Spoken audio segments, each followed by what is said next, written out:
All right, let's talk about cybersecurity. But forget all the complex technical jargon for a minute. I want you to think about it differently. Think of it like you're building your very own digital fortress, a personal stronghold to protect everything that matters to you online. So let's grab our tools and get started. So before we can even start laying the first stone, we have to ask, what's actually inside this fortress? What are the crown jewels you're trying to protect? And look, it's way more than just a few emails or photos. We're talking about your personally identifiable information, or PII, the serious stuff, like your social security number. And for a lot of us, it's also our protected health information, or PHI. This is the real treasure, and you can see why the stakes for protecting it are so incredibly high.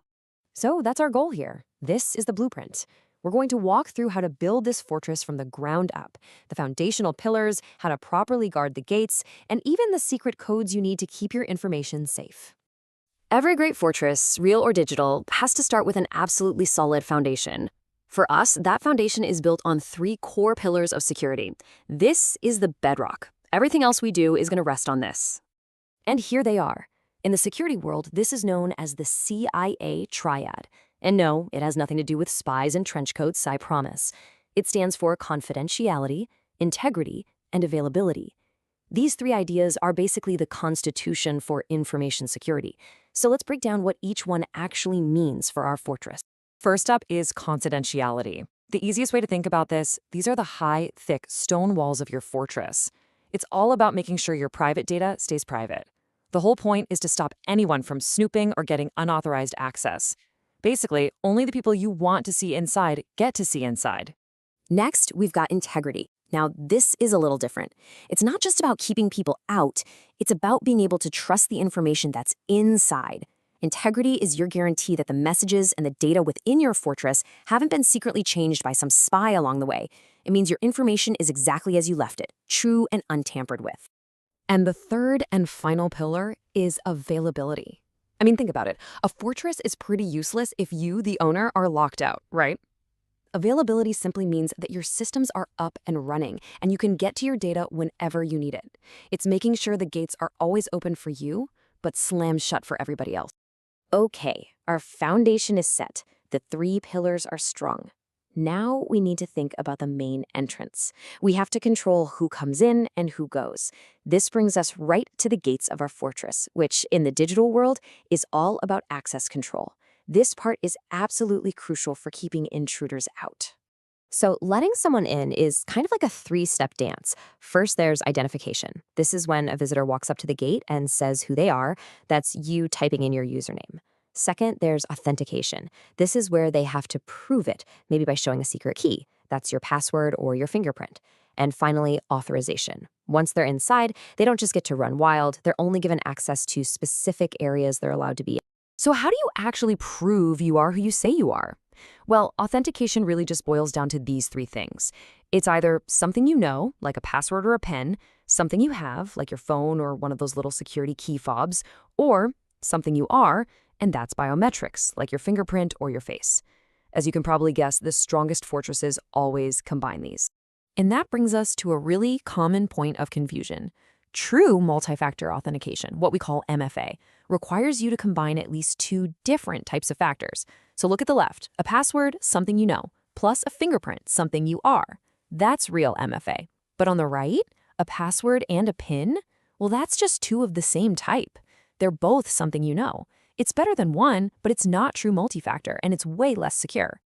Okay, so someone is successfully authenticated, and they're inside the gates. Now what? Well, now we use something called the principle of least privilege. Imagine a special guest is visiting your castle. You're not just going to hand them the master key to every single room, including the treasure vault, right? Of course not.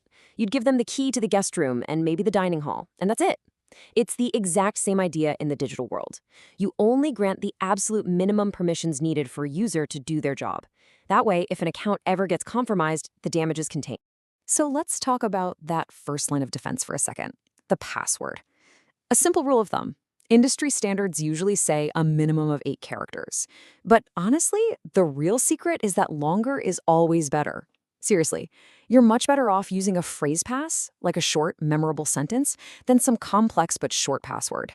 It's easier to remember and way harder to crack. All right, our gates are guarded, our permissions are tight, But what about all the messages and information being passed around inside the fortress? How do we protect them from being intercepted by spies? For that, we need a secret code. And in cybersecurity, that secret code has a name: encryption. At its core, encryption is pretty simple. It takes perfectly readable information, which we call plain text, and it uses a secret key to scramble it into an unreadable nonsense, which we call ciphertext. Without that specific key, all that gibberish on the right is completely useless to anyone who might be listening in. Now, we have to protect our data in two different states. First, there's data at rest. That's all the files just sitting on your laptop's hard drive. That stuff is protected by what's called full disk encryption. So if someone ever steals your computer, they can't actually read anything on it. Then there's data in transit. This is information that's actively moving, like when you're on a Wi-Fi network. That's protected by things like HTTPS, that little lock icon in your browser, and VPNs, which basically create a private encrypted tunnel for all your internet traffic. And speaking of Wi-Fi, you need to know that not all encryption is created equal. Seriously, this table is your cheat sheet. If you go into your home Wi-Fi settings and see that you're using WEP or the original WPA, you need to change it, like today. They are completely broken and insecure. You should only ever be using WPA2 or, if you have it, the newest standard, WPA3. Okay, we have built some strong walls. We've guarded the gates. We're speaking in secret code. But attackers know a secret. They know that the weakest point of any fortress isn't the stone or the locks. It's the people living inside. And that brings us to the single most important line of defense there is: you. Attackers love to use these psychological tricks.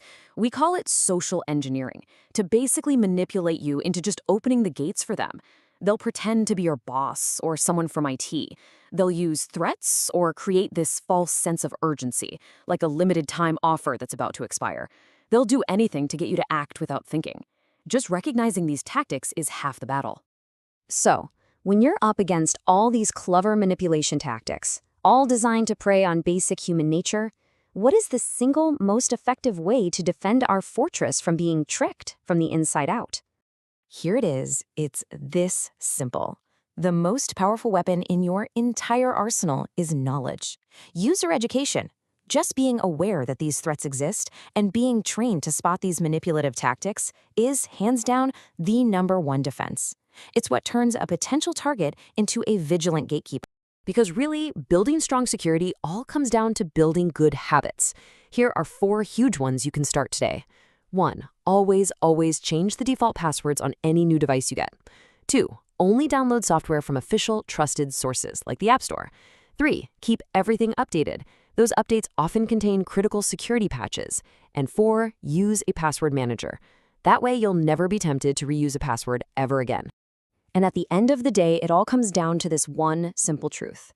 You can have the highest walls, the strongest locks, the most complex codes, but your digital fortress is only as strong as the daily habits and the watchfulness of the person living inside it.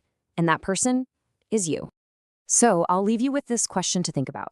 After everything we've just covered, what is one small, totally manageable change you can make to your digital routine today that will make your fortress that much stronger tomorrow? Thanks for tuning in.